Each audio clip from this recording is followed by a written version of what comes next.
Hey, what's up, you guys? This is Phoenix. Welcome to the very first episode of Rise Again News. I want to thank you for tuning in. On this week's episode, we're taking a look at Big Sean's Detroit 2. We're also taking a look at the resurgence of Stussy when it comes to fashion. And then we're taking a look at week 1 of the NFL, man. Football is back. It is here. And finally, we got some love here in the city, man. Ashy Meets Cheeks music video is out. I'm going to give my take on it. Man, I can't wait for you guys to tune in. So without further ado, let's get into it.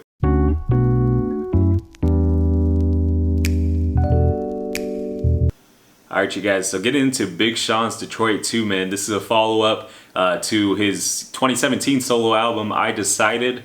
It's been a while since Big Sean really came out with a full solo project. He's been dropping singles, here and there.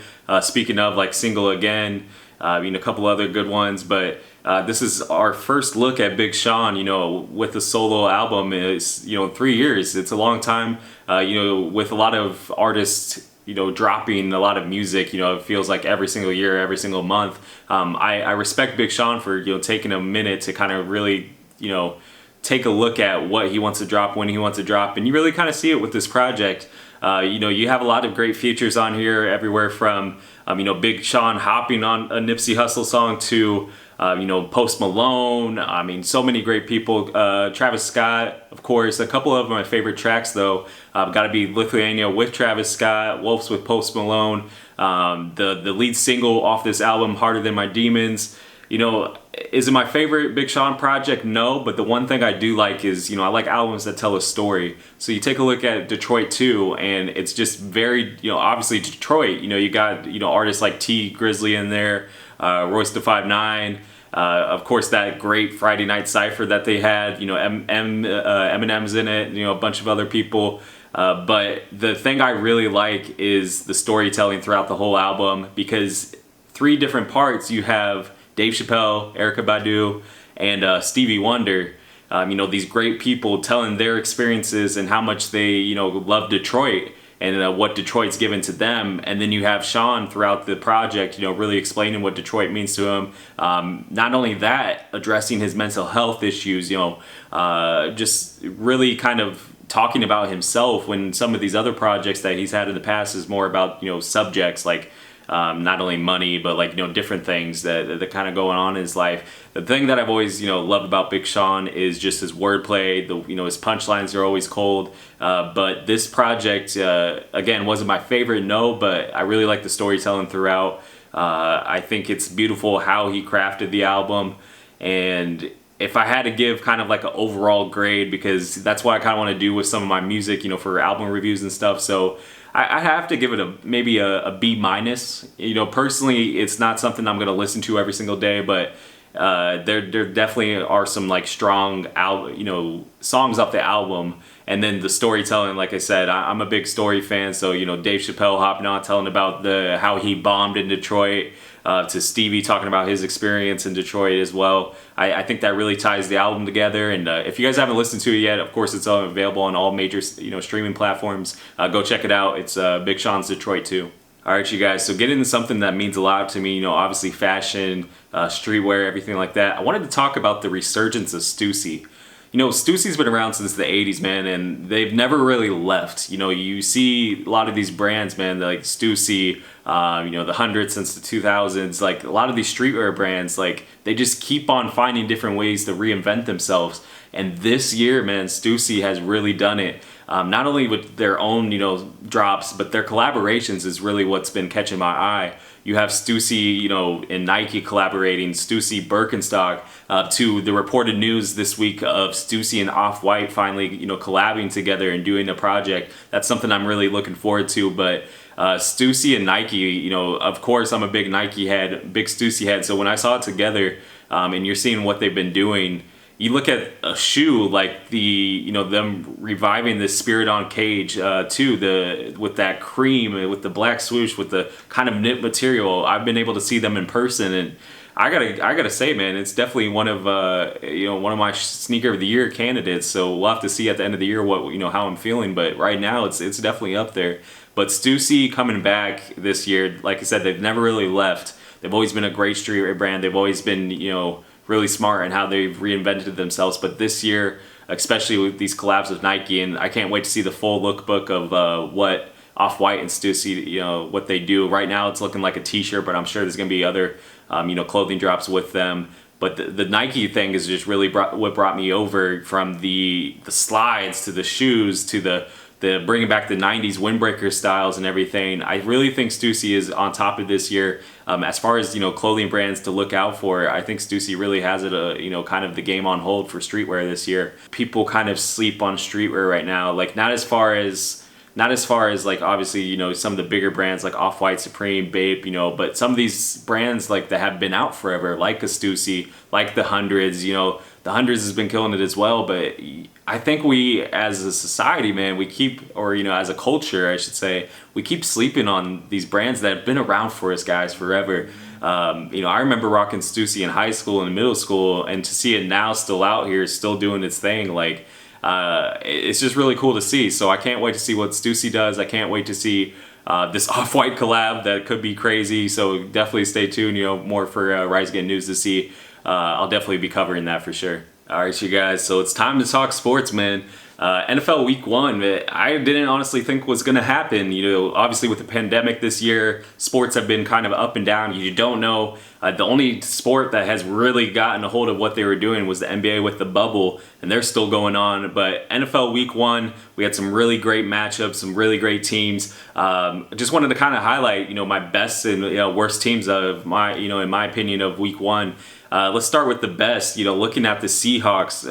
As you guys know, I don't know if you know, but I'm a Falcons fan. They kind of wiped the floor with the Falcons for sure. Russell Wilson looking almost perfect, throwing 31 for 35, 322 yards and 4 touchdowns against the Falcons defense that, coming back, you had a lot of key people coming back. The additions of Dante Fowler, Keanu Neal coming back as well. Like, I really thought that it was going to be a little bit better of a game, but Seahawks are looking strong. They've had some additions themselves, adding, the likes on offense of Greg Olsen, on defense with Quandre Diggs, and, adding, of course, the key piece, which is Jamal Adams. That's honestly the thing that I looked at the most, is their defense hasn't looked as good since probably the Legion of Boom with Richard and Earl Thomas and everybody.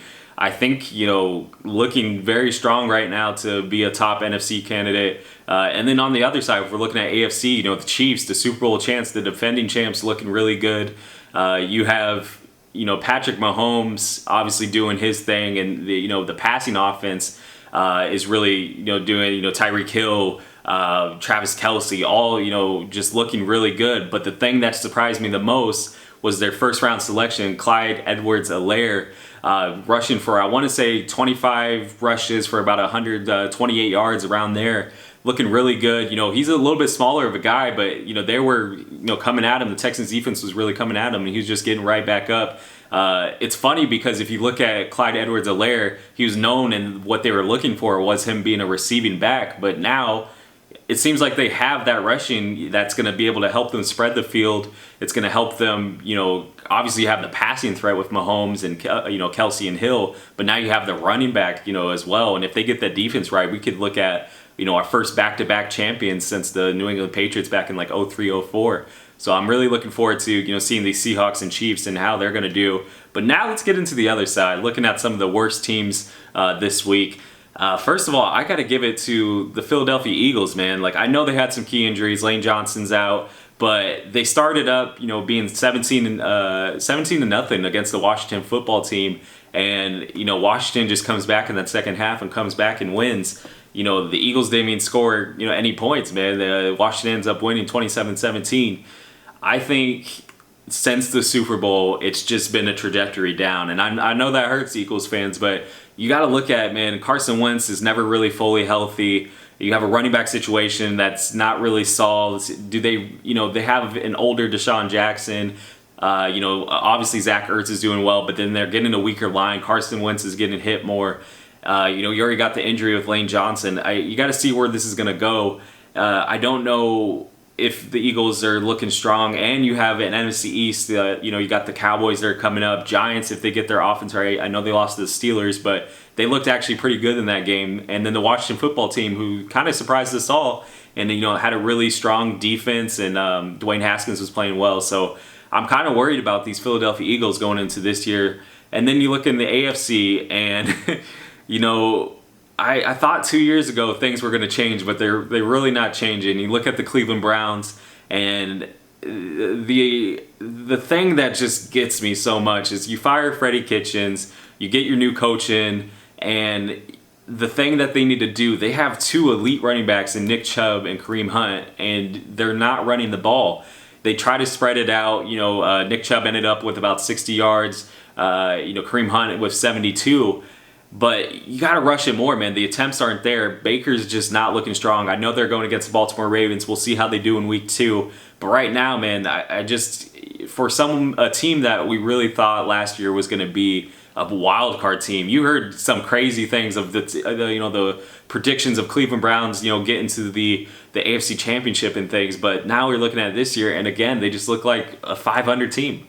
They don't look like someone, who's competing. And honestly, Odell is being Odell again.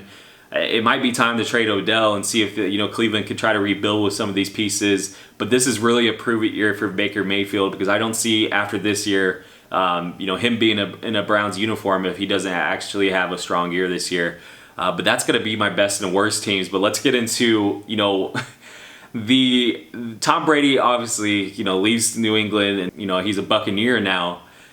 But it's not, they go against the Saints, and I feel like everyone just thought right off the gate that the Tom Brady and the Bucs were going to come in and just win. But you got to understand that because of this pandemic, there hasn't been time for Tom to really get with his team and his offense and kind of get things together and get all their playbooks in and everything. And this is his first new system he's learning in over 20 years. So you got to think about that. But the Bucs came out against the Saints. It just wasn't looking good.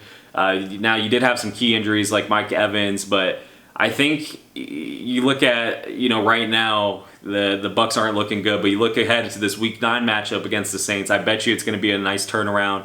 And that's the thing I'm kind of honestly most interested in this year is how is Tom Brady? It's the argument that's been forever. Is Tom Brady a system quarterback?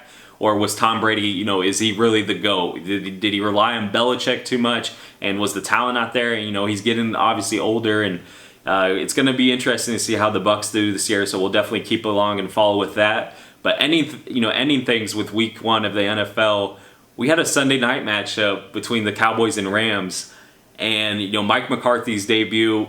And you gotta really think, it was pretty underwhelming in my opinion. And you look at his bold move to go on 4th and 3. Instead of kicking a field goal, they go for it in 4th-3. The thing that didn't get me was I think it was CeeDee Lamb lines up for a slant, and he's not even over the line for to get the first down. And they obviously missed that opportunity, and then they end up losing by 3. I get why Mike McCarthy was trying to go ahead and try to be aggressive to get that first down to, they were close to scoring, but in a chance where this is your first kind of showing as the Dallas Cowboys head coach, I think I would have gone for the field goal, played it safe, because you look at it now, Dallas is 0-1, going against Atlanta next week. And in a kind of, you don't want to be in that 0-2 hole. If Atlanta ends up beating Dallas and you're in that 0-2 hole, we're getting predictions for the Super Bowl this year for the Cowboys, and it's not looking like that. Dak's not performing right now. Rams had their number, so we're gonna have to see what happens. In Week 2 of the NFL. And what's your guys' favorite moments, from Week 1? It was definitely a big week with a lot of, great plays and great moments. So let me know in the comments below. All right, you guys. And coming from, here locally in the city in Des Moines, I want to give a shout out to the homie Ashy Meat Man. He's an artist here in Des Moines. He just released, along with Milk Chocolate Productions, I want to shout out them because they did an amazing job producing this. But he just released his music video for Cheeks. And I gotta say, man, this is probably one of the most creative and best videos I have seen, man.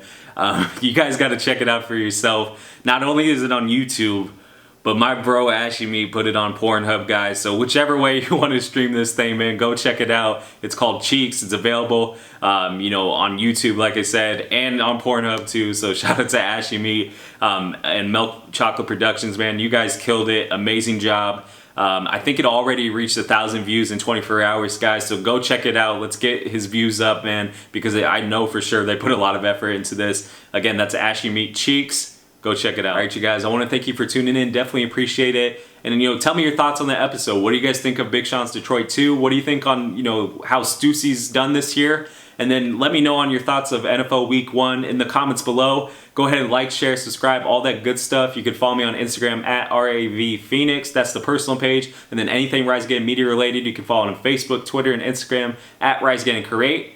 And man, I want to thank you guys for tuning in, and we'll see you in the next one. This has done it for Rise Again News. My name is Phoenix, and we'll see you in the next one.